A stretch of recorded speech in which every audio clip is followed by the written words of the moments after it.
Good afternoon, one and all. Welcome to Developing Your Cash Flow Projection. My name is Whit Ford. I'm a mentor with SCORE Southern Maine, and we probably have a few more people joining us. So uh, I will take the first few slides slowly to give them a chance to join, but we'll dive in nevertheless. Uh, this workshop is presented in part by Maine Technology Institute, MTI, who sponsors many of our workshops, and we appreciate their support very much, as well as by the Small Business Administration, who is a principal funder of SCORE nationally. To dive in, first of all, I invite you to unmute yourself and ask questions as they arise, in part because if you have a question, it's highly likely that others have the exact same question. So my goal is to get your questions addressed in the moment, if possible, because that's when you'll remember the details and the answer will probably make the most sense. So please do not hesitate to interrupt, to jump in, unmute yourself, or if you wish, you can post questions in the chat. That's fine too. But it's often a little easier and faster for everybody if you just unmute yourself and use the microphone. So please don't be bashful. Thought I'd start off by defining what the heck we mean by cash flow, because it's a term that's bandied about liberally in many situations, and often people are uncertain what the user means. So to me, cash flow means the amount of cash that a business can generate in a specific period of time. Now, if the business is losing money, it's going to consume cash. If it's making money, it's going to generate cash. But even those terms are a little loose. Making money is a little ambiguous. So to be more precise, if a business has a positive cash flow, that generally means that your bank balance is growing. And if you have a negative cash flow, that implies that your bank balance is shrinking. And so those are, well, that really is the quick and easy way of figuring out whether you have a positive or negative cash flow. Watch your bank balance from month to month. And if it's growing, then your cash flow is positive. Now, many businesses, when they start out, expect to have a negative cash flow. That's totally normal for a startup business. The point where your cash flow changes from being negative to being positive from month to month is called break even. And so every new business is looking very carefully at its operations to try to judge roughly when they think they're going to get to break even, because that's the point at which the business should stop consuming cash and start generating cash. Now, there are many things that go into determining the cash flow of a business. And the most important one, the starting point, is pretty much what you'd expect, the profits of the business. Profits are a major determinant of the business's cash flow, but they're not the only one. And therein lies the reason for many people's confusion about exactly what cash flow is. If your inventory levels change, that has an impact on your cash flow. For example, at the end of your busy season, you have probably depleted your inventory and need to reorder. Well, selling the inventory obviously generates cash for your business. So when inventory goes down, cash goes up. And when inventory goes up, cash goes down. In other words, if you're building inventory, you're consuming cash. And that's something to be aware of before you start making orders to build your inventory. In a similar vein, changes to accounts receivable have a major impact on your cash flow. If accounts receivable go up, that means more of your customers have purchased product but have not yet paid for it yet. And therefore, you may show that revenue on your income statement, but you have not received the cash for it yet. This is if you're using accrual accounting. If you're using cash accounting, then no, this is less of an issue. In cash accounting, you don't really monitor accounts receivable. You count something as revenue when you get the cash. But in accrual accounting, you count it as revenue the minute you get the order, or the minute you ship it, or the minute the warranty expires. There are many points at which you could, by policy, recognize the revenue. And that may not be the point when you receive the cash. So if you recognize the revenue, that means your profits go up, assuming you sold it at a profit, but you haven't received the cash yet. So your revenues went up and your accounts receivable went up. And the increase in both of them cancel each other out to say you really don't have any change in your cash yet. And it's only when you receive that payment and take that out of accounts receivable that you actually get the cash. And that's when your cash balance goes up. Similarly, accounts payable are accounts you owe to other vendors. And if you purchase a product but haven't had to pay for it yet, your cash hasn't changed, even though you may be recognizing the expense on your income statement. It's only when you actually pay that invoice that your cash goes down, and that's when your cash actually declines. Capital expenses are another confusing point for cash flow, and they can have a significant impact on cash flow as well. Suppose you purchase a new truck for cash.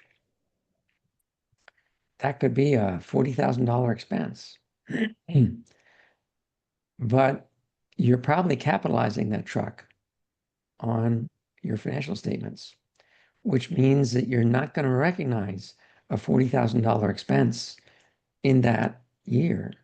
Instead, you're going to depreciate that truck over its useful life, and you're only going to recognize the amount of depreciation each year.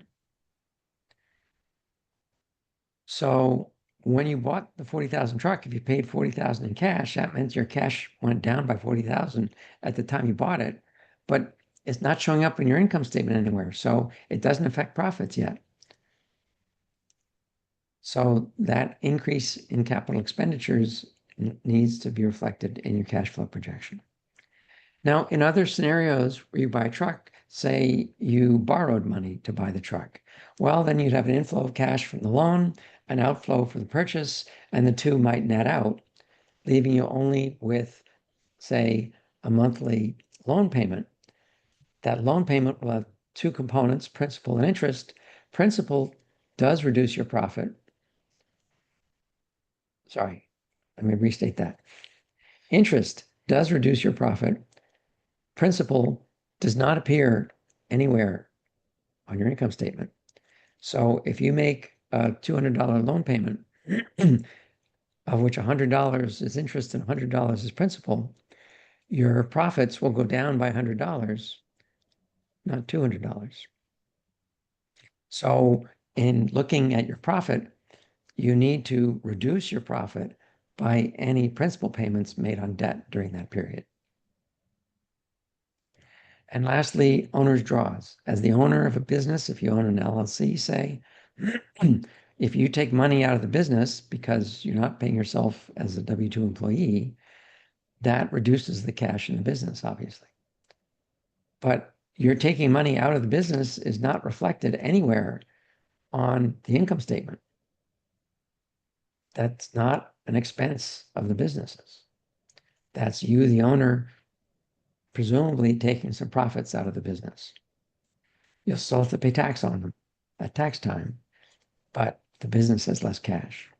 So basically, if you want to do a quick and dirty calculation of your business's cash flow, get your financial statements, both your income statement and your balance sheet. You want to look at a certain period of time. So you want the balance sheet as of the beginning of the period and the end of the period. And you want the income statement over that same period of time. Look at your profits from the income statement Start with that. Then adjust those profits for changes in inventory, accounts receivable, accounts payable, capital expenses, and any principal debt payments, and any owner's draws. That won't be absolutely everything, because almost every account on your balance sheet can have an impact on cash flow. And if you want to see everything reflected, you can ask your accounting software to give you a statement of cash flows, which will analyze absolutely everything. But if you just want to do a quick back of the envelope that probably is close, this is the way to do it. If inventory went up, you're going to reduce your profits by the amount that inventory went up. If accounts receivable went up, you are going to reduce your profits by the amount accounts receivable went up. If accounts payable went up, then you're going to increase the amount of your profits by the amount accounts payable went up, because accounts receivable and accounts payable work in opposite directions, and so on. So this is a quick way of getting at your cash flow over a specific period of time. Now, why is cash flow so important? Well, because having a positive cash flow allows your business to survive. It allows you to compensate yourself as the owner and provide you with a return on the investment you made in the business, both of your time and your money, presumably. Positive cash flow can help you finance growth. Maybe not completely. Maybe you still might need a loan to help finance growth completely, but having a positive cash flow goes a long way to helping you finance growth. Having positive cash flow is going to be absolutely critical to obtaining a loan, because a lender is going to look at your cash flow and say, how much of a loan is this cash flow capable of supporting? So they're going to base the amount of the loan they're comfortable making to you based on the cash flow from your business, with a safety margin. Now, there's some exceptions to that. The lender might say, well, your business by itself does not qualify for a loan. Might you be willing to guarantee this loan personally? Meaning that you're putting, say, equity in your house or your savings account or some investments you have. You're pledging to use those to satisfy the loan if your business is not able to repay it according to the loan repayment schedule.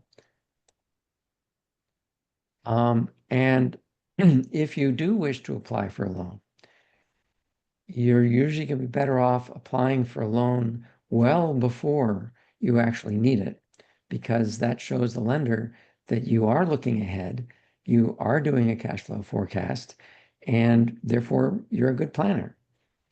And if you recognize 3 months, 6 months ahead of time that, gee, I'm going to need a loan to stock up on inventory for this year's busy season, they're going to look much more favorably upon your application than if it comes to them in crisis mode.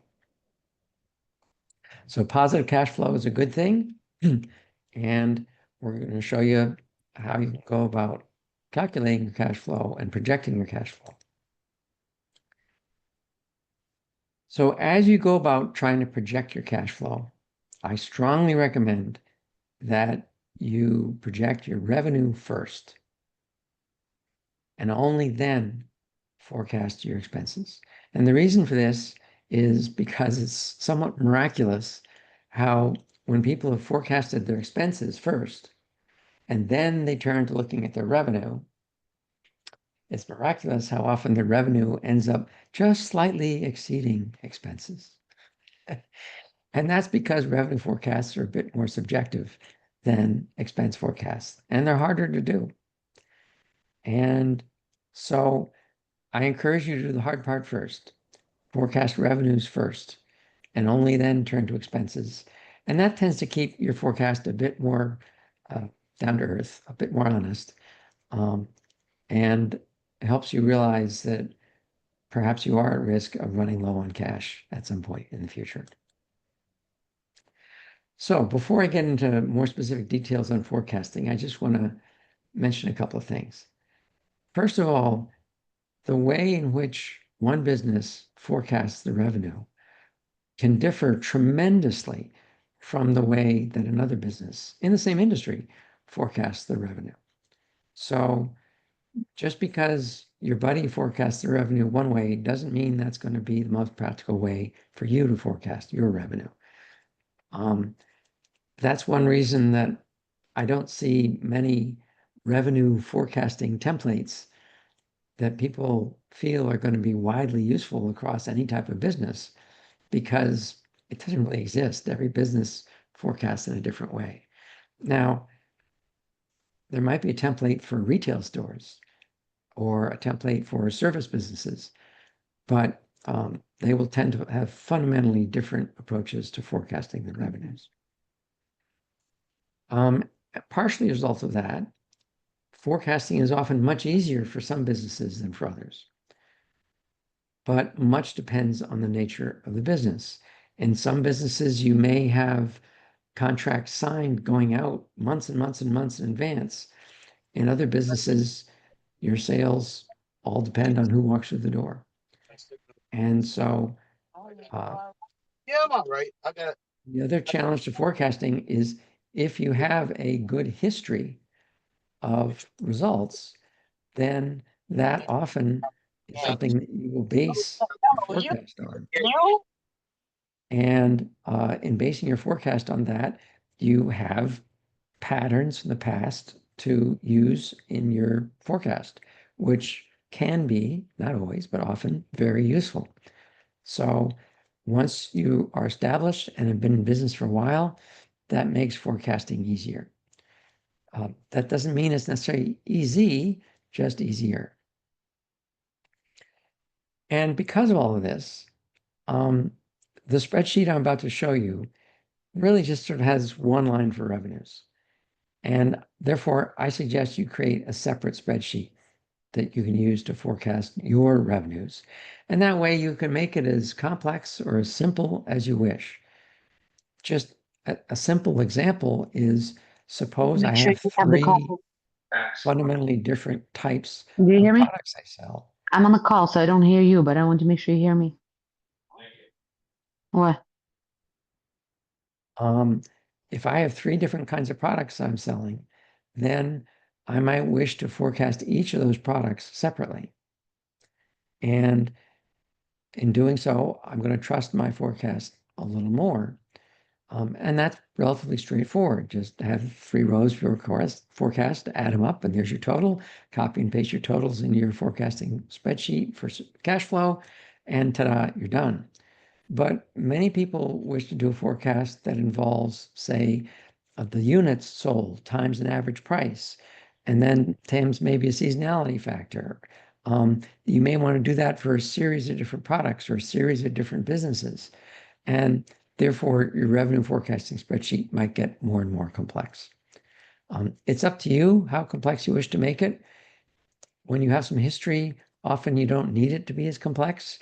But when you're a brand new business, you may want to have a more complex initial forecast over your revenues because you may want to think carefully about each of your products or product lines.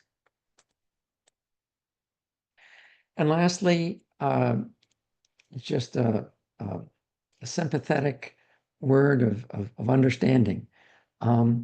Many people are intimidated by forecasting because they want to have it be right. And I understand that, but anybody and everybody who reads your forecast, when they see the word forecast in the title of your document, they know that it's not right. No forecast is ever going to be 100% correct. It's a prediction. Of course, it's going to be wrong. So when you're doing your forecast, try to be reasonable. One way of doing that is to use as much third-party data as you can in your forecast. Oh, there's an industry study that says they expect growth of 5% next year. Okay, you could expect 5% growth in your business unless you have reason to believe otherwise. That's fine. If you don't have any industry data like that to rely upon, you might look back and say, well, I grew 4% last year. I don't see any reason next year is likely to be terribly different, so I'll assume that I'm growing 4% next year. If you do something like that, either one of those, document your assumption. And the spreadsheet I'm about to show you on the right-hand side has a section for comments, and that's a great place to say, assume 4% growth because that's the industry rate of growth, or because that's what I did last year, or because I think next year is going to be better than last year. Doesn't have to be long and convoluted, just something to remind you 3 months from now how you came up with that number, because you'll probably forget exactly how you came up with that number 3 months later. So everybody is going to be in the same boat. Nobody is 100% confident in their forecast. Your goal is to make some reasonable assumptions, document them, and think them through in your forecasting effort. And anybody that you're presenting your forecast to, like a banker, is going to understand that. They may question a few things, but if you've made reasonable assumptions, they're probably not going to take issue with the numbers in your forecast. So there are two approaches to forecasting revenues. One is top down and the other is bottom up. We're not going to talk about top down much today because it requires you to do some research on the size of the market you serve, the competition in your market, requires you to estimate your market share, and all of that requires a fair bit of research, probably using online databases or trade publications. For some industries, some of this information just is not available. So if this kind of information is available for your industry, by all means do this, but tackle it later. For now, I'm going to talk about bottom-up approaches to forecasting revenues. And in general, you're going to analyze what your maximum capacity could be for generating revenue, and then estimate how much of that capacity you tend to use. This could vary by time of day or by season.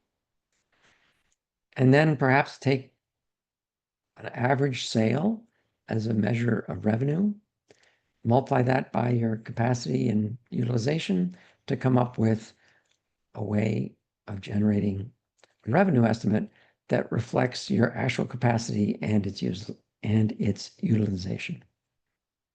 So I'll go through that in more detail. So your capacity is something that you may or may not have thought about in these terms. But if you look, for example, at the 4 plastic pipes on the right of this diagram, you'll note that the one on the left is much bigger and therefore presumably could have a lot more liquid or material flow through it per second than the smallest one on the far right. Well, the same idea applies to your business. If you're a restaurant, how many tables or chairs do you have for patrons to sit in? If you're a yoga studio, how many clients can you fit in your studio? Without having it feel too crowded for your standards. If you're a retail store, how many cashiers do you have and how many transactions can they complete per hour? If you're a consulting business, how many staff members do you have and how many hours per week do they have available for client projects? If you're a manufacturing organization, is your output limited by some of the machinery you have? In which case, which piece of machinery tends to be the limiting factor? And how much can it produce per week, per month, whatever? So think about all of the items that might limit your capacity in your business, and then note the ones that you feel are the ones that are most likely to actually be constraining how much revenue you can generate every week or every month. You may have 3 or 4 or 5 things that you feel could limit your capacity. Chances are only one of them is limiting your capacity at a time. The challenge is that that one might be a different one in some months than in other months. And that's okay. Think about that, make some notes yourself, because those are the factors that you want to take into account in figuring out what is the maximum you could sell.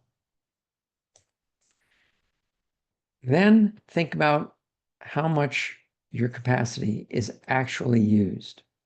If I'm a retail store and my capacity is limited by the number of cash registers I have, how often are those cash registers being used continuously? You may find that if you open at 8, you're pretty slow from 8 to 10. And then from 10 to 2, you're pretty busy, maybe at 90% of capacity. And then from 2 to 5, maybe you're back down to 50% of capacity. So your capacity utilization could look sort of like this chart on the left, going wildly up and down during the course of each day or each week or each month. You don't have to analyze it on a daily basis. That might be a little too detailed and therefore confusing. It might be a lot easier to analyze it on a monthly basis, in which case you can just look at averages. But once again, if you're in brand new business and you don't have a history to look back at, maybe you want to start thinking about it on a daily basis and then expand that to say, well, is every day of the week that I'm open going to be exactly the same? Or are some days going to differ? Weekends versus weekdays, for example, or Mondays and Fridays versus Tuesday, Wednesday, Thursdays. And then having thought about it that way, come together with sort of a monthly average. Once again, there's no one way that applies to every business. It depends on what is constraining your capacity and how much it varies. But the goal here is to come up, say, with a monthly average capacity utilization number. On average, each month, I tend to use 85% of my capacity. Yes, there are moments when we're flat out and using all of it, but on average, I only use 85%, or maybe it's 50%. That's fine. Now, that monthly average might still change, say seasonally. If you're a seasonal business, you might find summers or winters, you have a much higher capacity utilization than you do in your off season. Okay, fine. Build that into your revenue projection model.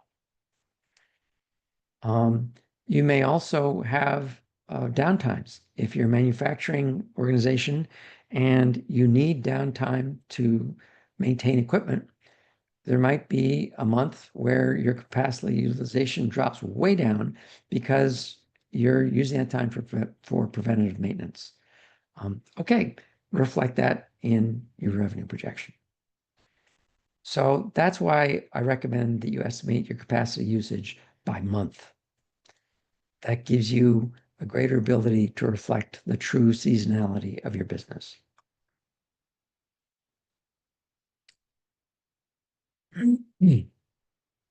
Lastly, ask yourself, what is your average revenue per unit of capacity?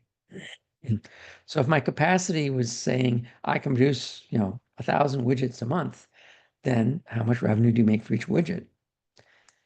If your capacity was, oh, well, I've got, 450 consultant man hours available per month, well, then what's your average billing rate per consultant hour? If your capacity was limited by the number of seats you have in the restaurant, what's the average revenue per seat per month? Now you're ready to estimate your revenue.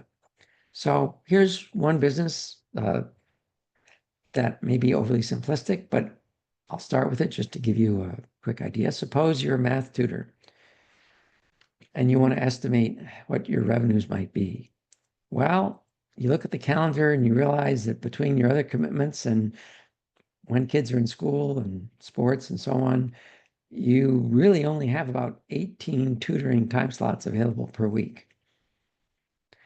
And on average, you seem to be booking about 90% of them, and you're billing $50 an hour for your tutoring services. So 18 time slots times 0.9, because I'm only using 90% of them, times $50 an hour comes out to $810 per week, times an average of 4.35 weeks per month in the year, comes up with average revenue of $3,500 and change per month. However, that's only for the months during the school year. Summers are different. Not many students want to continue working on their subject during the summer, but some do. So maybe during the summer, you only see 4 students per week. And so that adds up to $868 a month that way. So that gives me the monthly amount I would use during the school year, a separate monthly amount I use during the summer. And during those months, which has a little bit of summer and a little bit of school year, maybe I pick some number in between the two. Anyhow, it's pretty quick and dirty, sort of crude, but it's a projection. Don't make it too complicated. Try to keep it simple. And the next example, I'll get into one other little wrinkle. Suppose instead we look at an office cleaning business. And to make some money in this business, you really need to have a larger group of employees. So suppose you have 2 cleaning crews of 2 people each, and they're both working 40 hours a week. A 2-person crew might be able to clean 3,000 square feet per hour. And you might estimate that they're going to use 75% of that time, 40 hours a week, actually cleaning. The rest of that time is probably spent organizing supplies, getting to and from the job site, and so on. So a going rate for cleaning might be 15 cents per square foot. So you've got 2 crews working at 40 hours each, but only 75% of the time is actually spent cleaning. And so you take that amount of time times 3,000 square feet per hour times 15 cents a square foot. And that comes out saying your 2 crews should be able to make $27,000 per week. Times 4.35 weeks per month again comes out to $117,000 per month. That sounds like a pretty attractive number. So that alone makes me question whether my numbers here are entirely reasonable. So let's look at another scenario. Suppose the clean crew only works 30, not 40 hours a week, because the folks you want to hire have other commitments and they just can't swing 40 hours a week every week. Or maybe you don't want to offer them benefits, so you're limiting the maximum hours they work or whatever. Suppose they're not as efficient as you would like and they only clean 2,500 square feet per hour. And suppose they only spend 70% of their time cleaning because travel times are a little bit greater than you might have thought in the previous scenario. Well, that works out to being just shy of 16,000 a week or only 68,000 a month instead of 117,000 per month. Okay, that's a very different number. That's not quite half of the previous number, but it's getting close. So just by thinking through a slightly more pessimistic scenario, all of a sudden, I come up with a very different number. This is the value of having an optimistic scenario and a pessimistic scenario, and then maybe picking something in between the two as your forecast. In general, if you're going to be taking your forecast to, say, a lender, it's better to be a little conservative than it is to be a little too aggressive. If at the end of the day, you end up exceeding your forecast, well, you're a hero. If you end up falling short of your forecast, well, then you're not a hero. If you're very short of your forecast, you could be in trouble. So it's in your interest to have your forecast be something that you have a fair degree of confidence in. I'm not saying you should be certain about it, just that you think it is a fairly high probability of being met or exceeded in terms of profit. Any questions so far on this approach?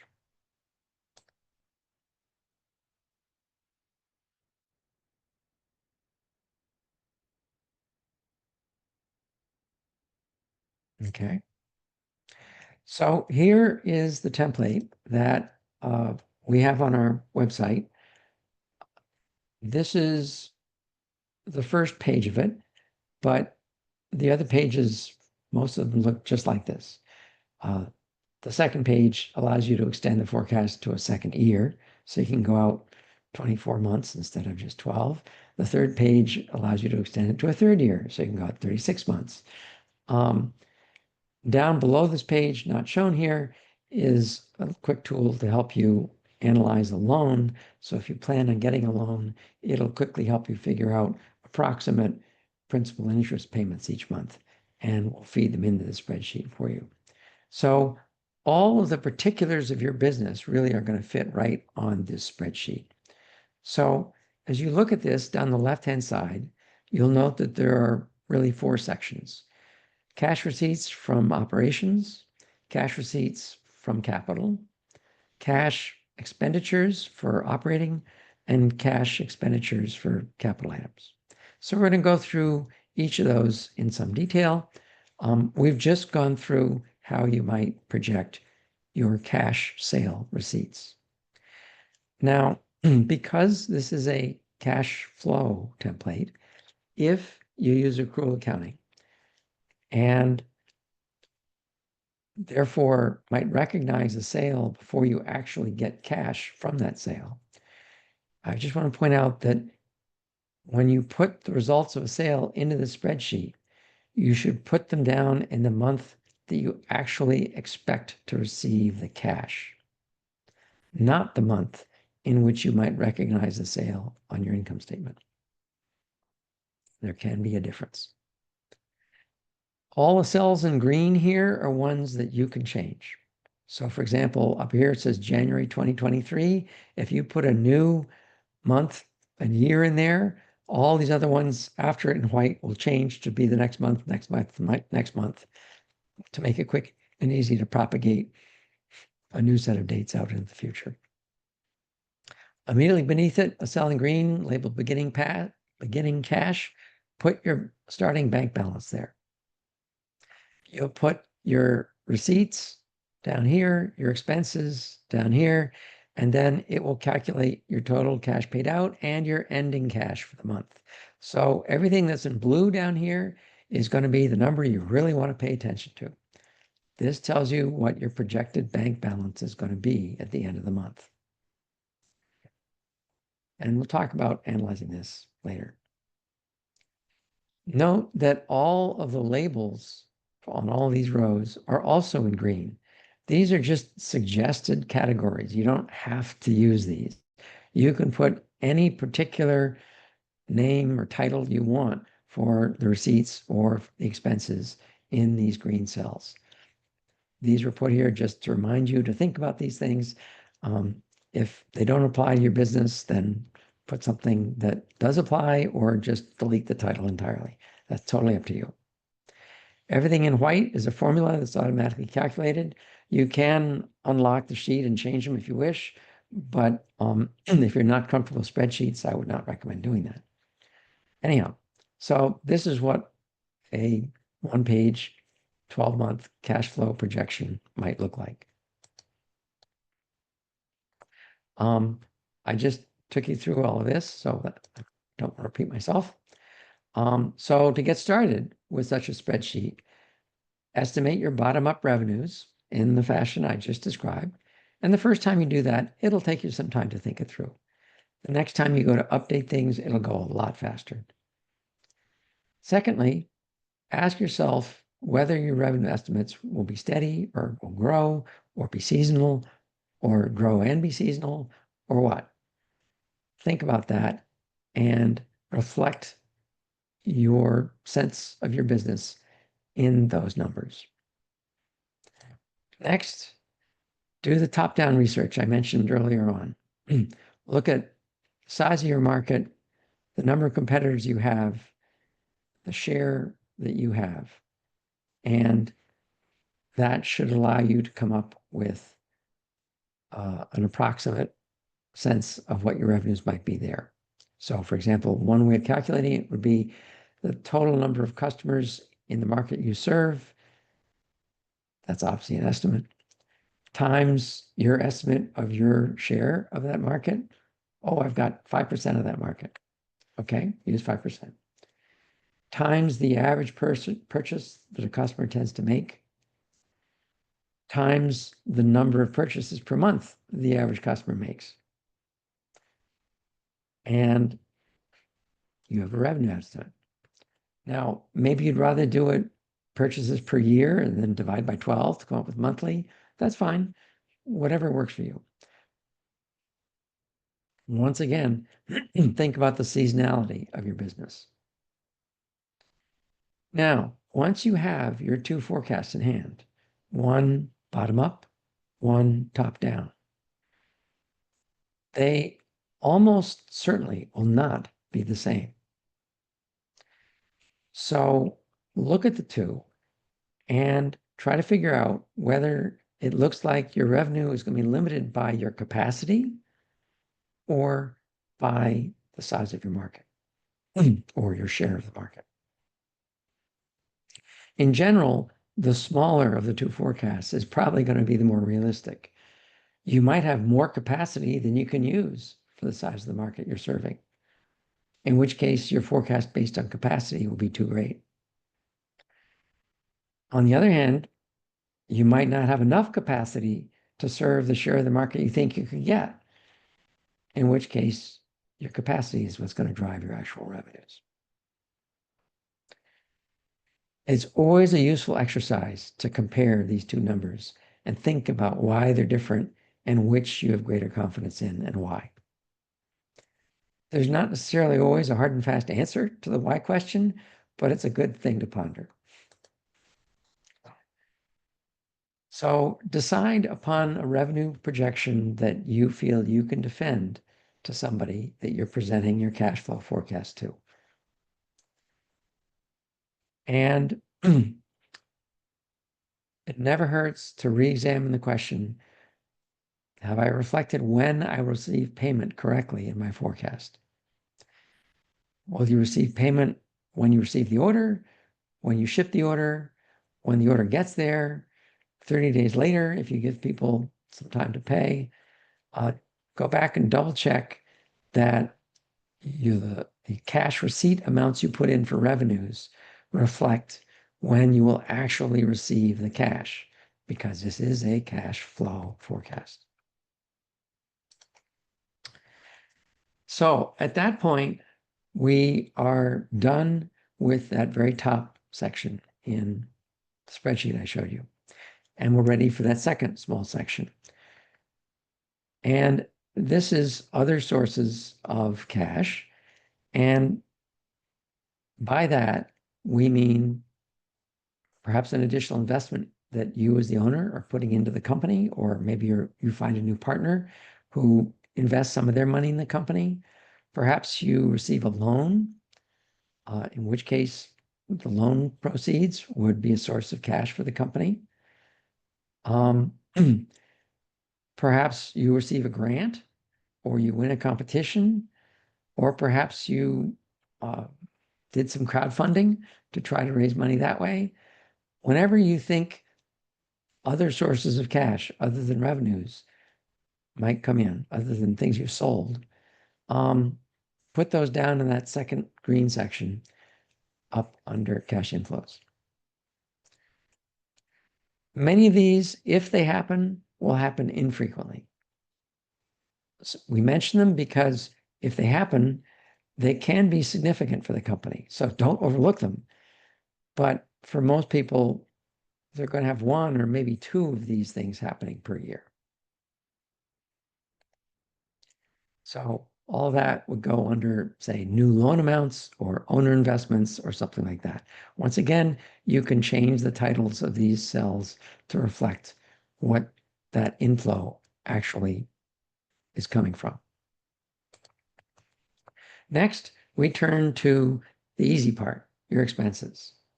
Now, why do I say the easy part? Well, because expenses are something you can often do some research on.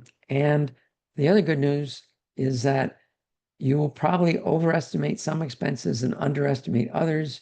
And all of those errors sort of offset one another. And many people's expense projections end up being about within 10% of the real number.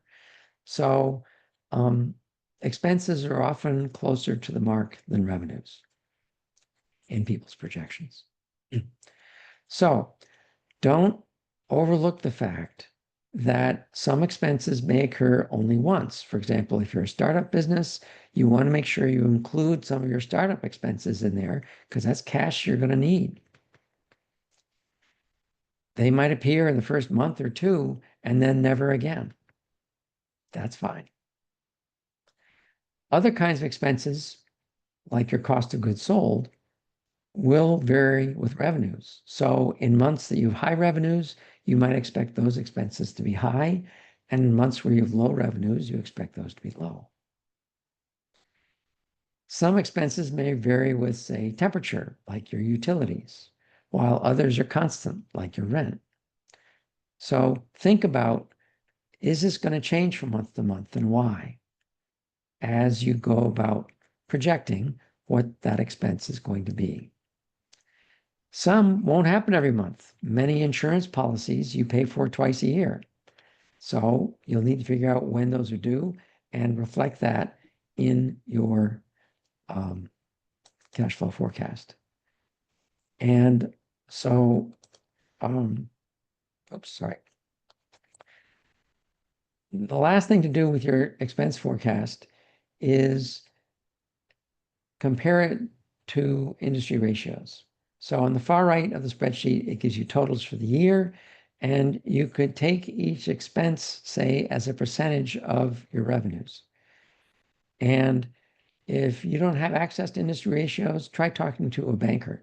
Many banks will look at your financials and compare them to industry ratios to see if you are typical or seem to be weird for some reason, in which case that's something they want to look into. They may be willing to share what your industry ratios are with you. And that can be very useful to you in analyzing your financials to see if any of your expenses seem out of whack compared to typical industry ratios. So that's okay. One question from Monica here. What is your guidance about expenses in the year ahead in terms of tariff impact on cost of goods, fuel, etc.? Is there a percentage increase I would suggest? That's a tough question right now because that's a $64,000 question for all businesses. The tariffs that your business might be liable to pay will vary depending on the country you're importing products from, as well as perhaps the type of product you're importing. So to answer your question in a completely generic way, I think is impossible. It's something I think you really have to sit down and ask yourself, okay, am I getting everything from China? Okay, then what's the tariff rate that applies? And you have your answer. If you're getting things from a mixture of countries, well, then I would look at the items, maybe the top 2 or 3 items dollar-wise that you buy and look specifically at the countries they come from and what tariffs might apply to those products from those countries. And then ignore the really expensive ones, sort of take the average or take the median tariff rate that applies and use that for the rest of your cost of goods sold, perhaps. That really is a wild guess. And right now, I think what is most concerning to most of the business owners I've talked to is we don't know. Everything's been proposed and then postponed, and we don't know exactly what products it's going to apply to in some cases, and we don't know exactly what date it's going to go into effect. And we don't know if it goes into effect on the date it was shipped versus the date it's received, import in the US, yada, yada, yada. So if you are importing products, then talk to your customs broker. They might have a better way of helping you project this. If you are not importing products directly yourself, but are just purchasing from other suppliers in the US, well, you could ask them the question, but for all the reasons I just mentioned, I think they're going to be sitting there throwing their hands in the air saying, we don't know either. Until we get the product in hand and get the invoice, we're not going to know for sure ourselves. And that's no way to run a business. So one tack would be to say, if you know some of your products are sourced abroad, then start researching domestic manufacturers of the product and see if their output is available to you. If it is, then you could base probably a worst case estimate on that cost. If they won't sell to you because you're too small or they only sell to wholesalers and you're not a wholesaler, then go to your wholesalers and put your heads together with them and ask them for their best guess. In many cases, I think businesses are putting their planning on hold or using worst case scenario. If I'm putting on hold, I might say, look, I'm going to know a lot more a month from now than I do now. So for now, let me do everything I can to conserve cash and let me update my forecast next month. Alternatively, let me plan for the worst, see how I can make that work, sort of, hopefully, and proceed on that basis until I know otherwise. I wish I had a better answer for you than that, but those are really the only choices that I see. And I see a lot of businesses who are very, very concerned right now.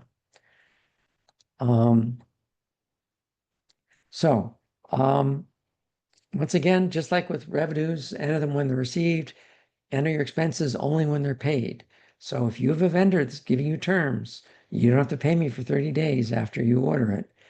Be sure to reflect that expense a month after you expect to place the order.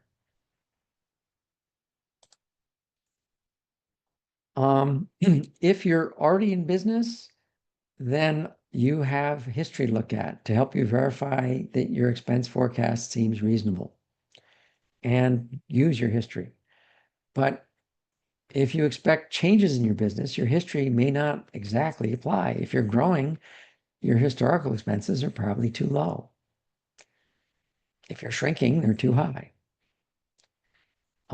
If you're a new business, you don't have the benefit of looking at your history. So all you can do is make your best estimate based on quotes received from your suppliers, your insurance agent, etc. Or you could try using industry ratios that your banker might supply you with, as I said earlier. But if you're relying upon some products that are sourced abroad, then based on everything I just said, historical industry ratios could end up being very wrong next year. So keep that in mind. And for other things, you may be able to ask your landlord things like, well, do you know what the previous tenant's monthly electricity bill was or monthly heating bill was? For now, that's probably going to be your best estimate. After you've been in business for a couple of months, you can make a better estimate. But go with what you can if you're a new business and do not have any history to base this on. If you're including payroll for employees in your forecast, some businesses have staff, some don't. Don't forget to include payroll taxes in your cash flow forecast, not just their salary amounts or hourly amounts, but their payroll taxes. Social Security, Medicare, and don't forget unemployment insurance and or workers' comp insurance if that applies to you. And if you were profitable last year, then that probably means that you need to be making quarterly estimated tax payments this year. Don't neglect to put the quarterly estimated tax payments into your cash flow forecast as well. Now, those estimated tax payments, if you are an LLC, will be made by you on your personal tax return as the owner. But as the owner, you're going to need to do an owner's draw from the business probably in order to have the cash to make those estimated tax payments. So whether you call it an owner's draw or an estimated tax payment, I don't care. Just make sure you reflect the fact that you're going to make those 4 payments during the year for estimated taxes, and your company's going to need to make that money available to you. As you look at each expense line, just like you did with revenues, ask yourself, should it be flat month to month, or should it vary seasonally, or what? Will it grow as your revenues grow? Inventory costs might do that. Payroll costs might do that. Do you wish to lump it together with other costs? For example, you might have a whole bunch of small costs. It's not really worth calling them out individually every month in your expense forecast. Maybe you won't want to put, say, all your utilities together. So electricity, heating costs, internet costs, telephone, yada, yada, yada. Just lump them together in one monthly utilities number. Well, that might make sense, but putting heating in there probably is not a great idea because heating will be a lot higher in the winter than it is in the summer. However, electricity might be comparable if you use oil heat. So it's up to you, but if you can lump things together because they're not huge costs every month, I encourage you to do that. It makes forecasting simpler. So a stupid example would be if you're going to put in a forecast for office supplies, that makes great sense. But it doesn't make sense to forecast pencils, erasers, paper clips, staples, all separately. Those are all pretty small numbers. Just add them up into sort of a monthly total and put that in your forecast. Once again, you're welcome to change the names on the expense lines. They're all in green. Go ahead and change them to be what's useful for your business. If in doubt as to whether you're covering all the potential expenses for your business, do a Google search asking for common expenses for my kind of business. Common expenses for a cleaning business, and see what it says. Just make sure you haven't overlooked a category entirely. And as I said before, smaller errors in expense forecasts often cancel each other out. So don't sweat it too much. So that covers the 3rd section here in the cash flow forecast spreadsheet. And so now on to the 4th section. This last one asks you for any cash outflows that you're making for, say, renovations or equipment purchases, or repayment of debt, loan principal payments, or owner's draw amounts to pay taxes or to help you pay the mortgage as the owner, whatever.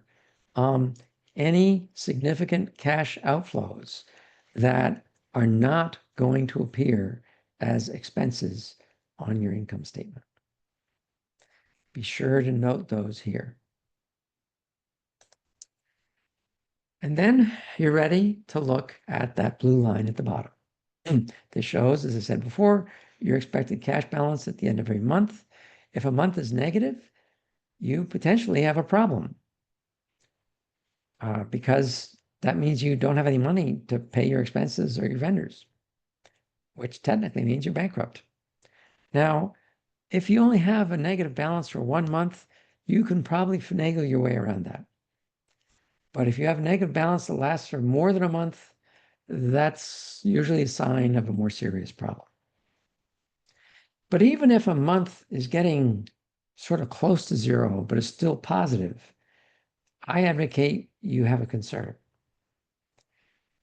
The issue is how close to zero is too close to zero for you.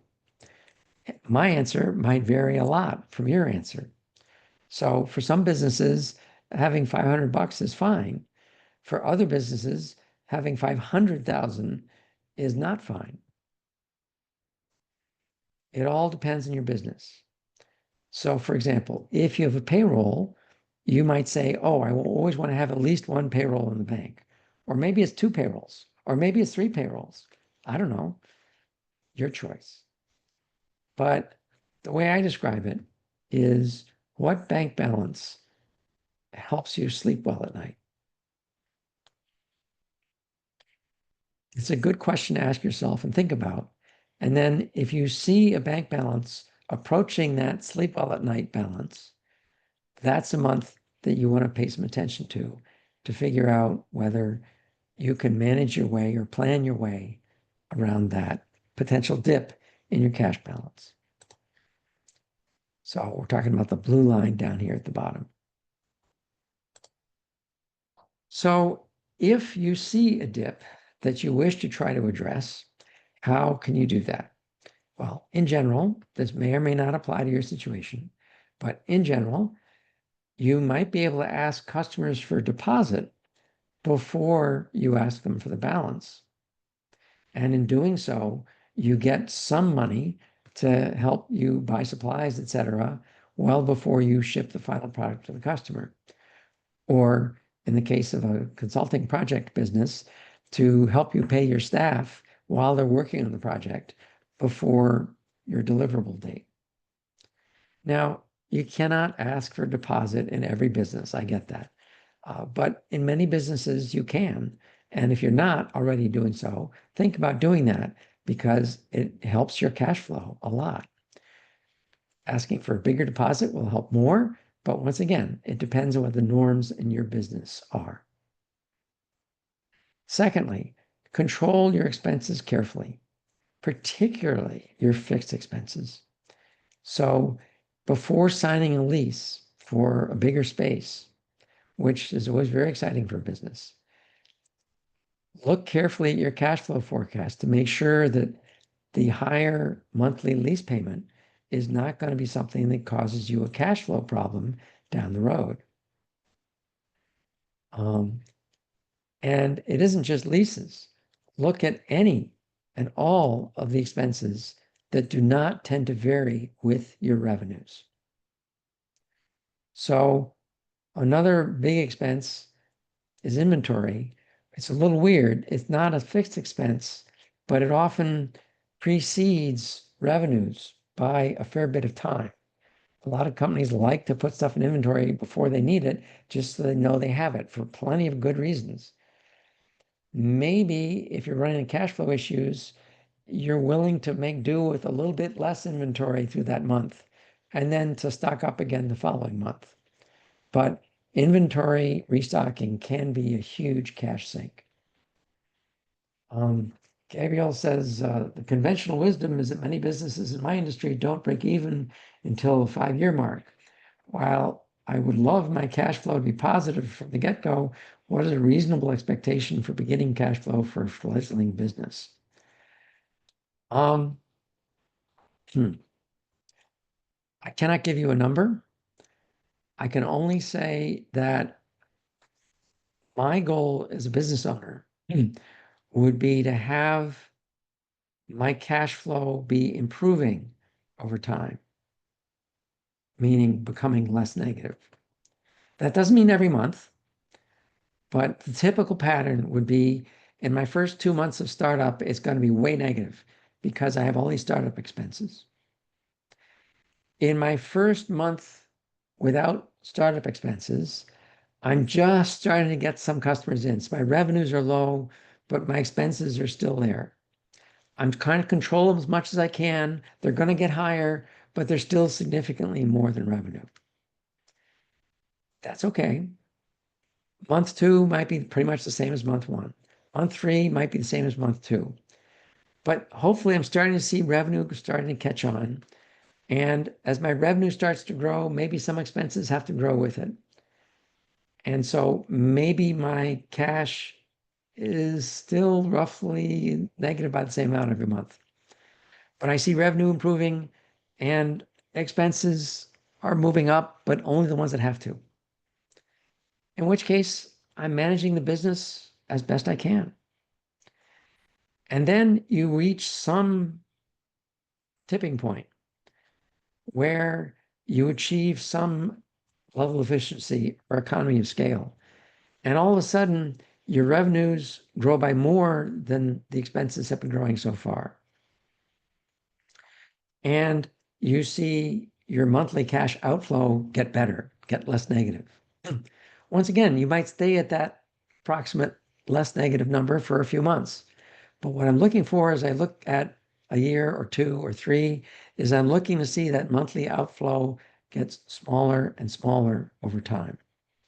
Now, the template that I've been showing you is set up to only be a 3-year template. You can expand it to be a 5-year template to cover your needs, which I would encourage you to do, because what you need to know is how much cash do I need to have on hand or available at some point in the near future to get me to that break-even point for my business. And ideally, a little bit more than that, because nothing ever quite happens as you planned. So the value of a cash flow forecast is when you add up the total amount of cash needed to get you until break even. That is the amount of cash you need to have to start your business. So you might start off starting your business saying your opening bank balance is 0. And then you do your 5 years of projections because that's what you think it's going to take you to get to break even. And you watch the blue line at the bottom get more and more and more and more negative. Until all of a sudden one day it starts to get less negative. And that is the point where you start being cash positive. Your business is generating cash. That most negative balance from the month before is the amount of cash you're going to need on hand to get your business to break even. Once again, you probably want to have more than that on hand, but that's the number that you're looking for. And that's the value of doing this month by month cash flow forecast out, until break even, if not slightly beyond, just to see, okay, now that you're starting to make money, how quickly can you repay any loans that you got in order to get you to break even? So does that answer your question? I hope. So when you're starting a business early on, you really want to control your fixed expenses. And one way of doing that is to rent instead of buying or leasing. And so, for example, if you need a vehicle, maybe you could get a lease on it for a shorter term instead of purchasing it.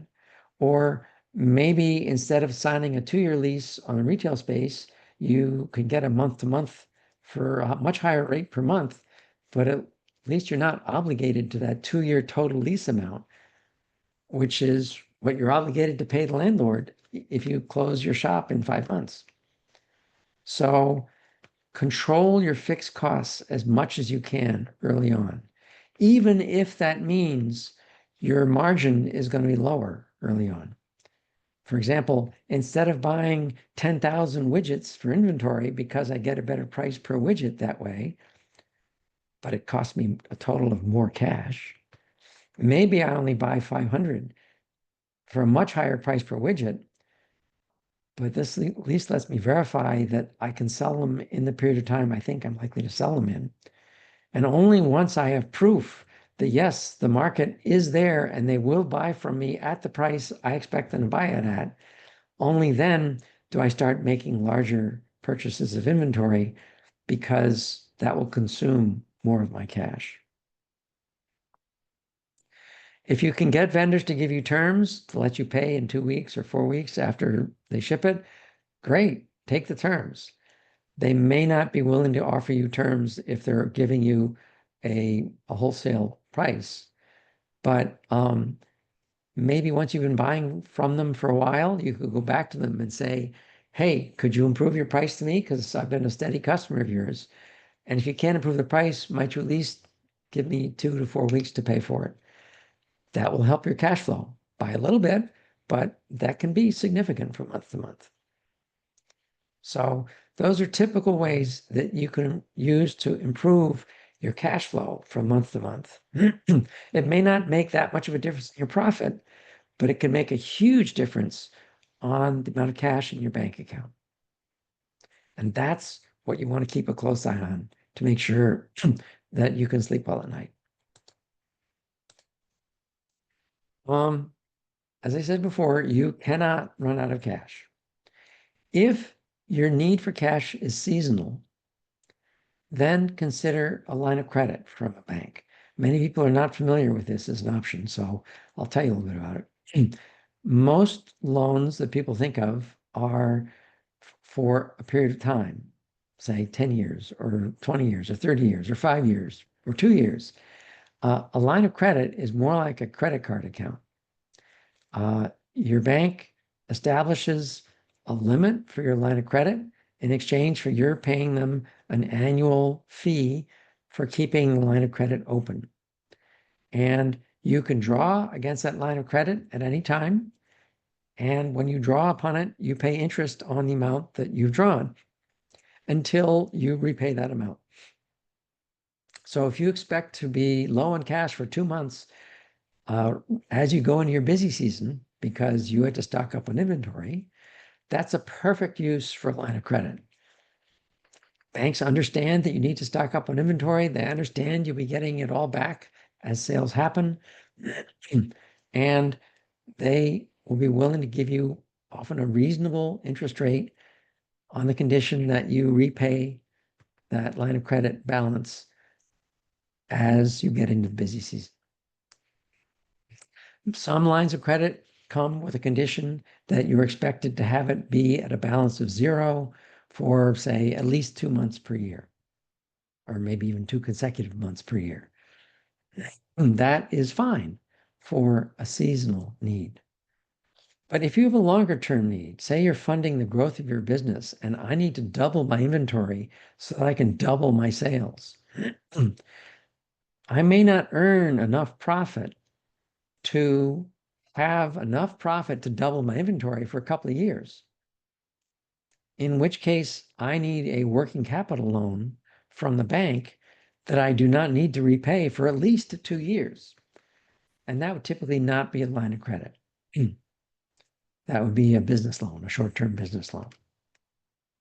And that's another good source of cash for your business. If you have some history, or if you're willing to guarantee the loan with personal assets, that can be a way of getting the cash you need to operate your business and not have your end of month bank balance get too close to the sleep well at night level. Or, as in the question of if it takes me 5 years to get to break even, well, that's often a slightly longer term loan, particularly if it's 5 years. You could look for grants, but depending on the nature of your business, there may not be many grants available. If you're in a technology and an innovation-based business, Maine Technology Institute does have grants and loans available. But if you're not in an innovation-based business, which is going to benefit employment in Maine, not just in your business, but through your subcontractors and vendors as well, then MTI may not be interested in supporting you because their money comes from the Maine State Legislature, who's using tax money to fund it, and therefore insists that it benefits the state of Maine. But there could be other sources of grants. For example, Portland has had some grants for employers in Portland, trying to help support employment in the city. So some of the larger cities in the state may have some things. Some of the Council of Governments groups may have grants available. So it never hurts to ask. Just don't walk in the door with any huge expectations. If you have personal assets that you can offer as collateral for a loan, and you are willing to put them at risk by offering them as collateral for a loan, then by all means, excuse me, consider getting a loan to help fund your business needs. But just remember, if you are offering personal assets as collateral, that means you are offering them to guarantee that the loan will be repaid to the bank. And if your business cannot repay it, the bank will expect you personally to repay that business loan. Monica asks, if a business is profitable, but you're seeking a loan for working capital, how profitable do you need to be to avoid putting up personal assets as collateral? In general, a bank is going to look at your monthly cash flow. So suppose your bank generates $100 a month in positive cash flow. A bank is generally going to say, I want to leave some margin for error in there. So if you're making $100 a month in cash flow, we'll be willing to commit $70 of that to servicing a loan we make. So at the current interest rate, over the term that's proposed for the loan, what is the largest loan that $70 a month could service? And that's how they come up with the loan number that they're willing to offer you. Now, that would be a loan based solely on your business's history of cash flow. It's possible that you could also get the bank to lend you money based on your accounts receivable. So if you, for example, have some really large orders about to ship, you could go to the bank and say, hey, look, I have this contract in hand for a $200,000 order. Would you be willing to advance me $150,000 until I receive payment for that order? They're going to research the credit worthiness of your customer. They're going to look at your contract and they're going to say, okay, yes, providing that when you invoice the customer, the payment address is our post office box, the bank's post office box. So they want to receive the payment directly themselves, and they will use that to pay down your loan. So that's called factoring. That can be another source of cash for a business. It doesn't really affect your profit much, except by the interest you pay, but it gives you the money you need to complete the order before you get that final payment. So that's a second way of getting a loan. And then how many years of history would you typically need to provide? I've heard most banks want about 2 years of history. If you only have one, that's better than none. If you've got more than two, that's great. But they may only look back 2 years because what happened 3 years ago starts to become irrelevant, particularly in light of COVID years, which were definitely erratic for everybody. So in general, I've heard bankers say they would like to get 2 years of financial history. And that may include 2 years of your tax return as the owner of the LLC, just as proof that those were indeed the numbers that you reported to the IRS.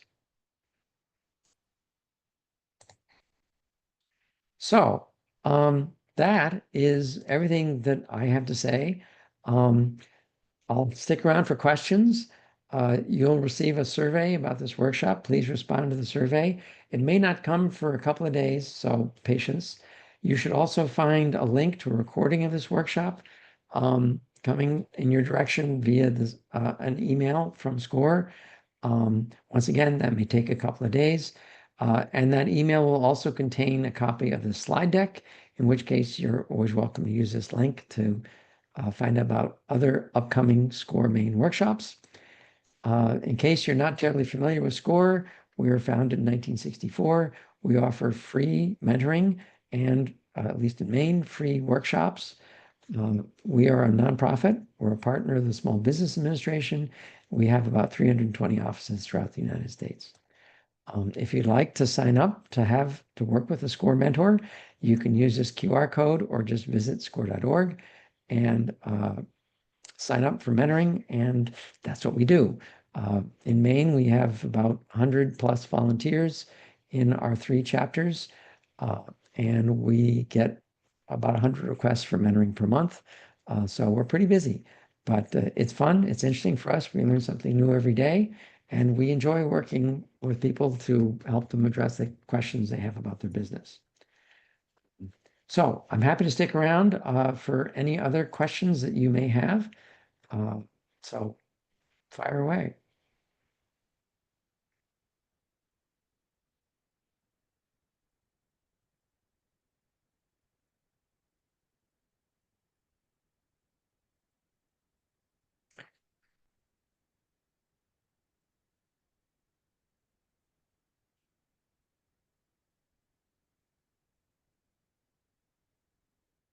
Well, not seeing any further questions. Thank you for your time, and don't hesitate to sign up for a mentor, and enjoy this afternoon. Talk to you later. Bye.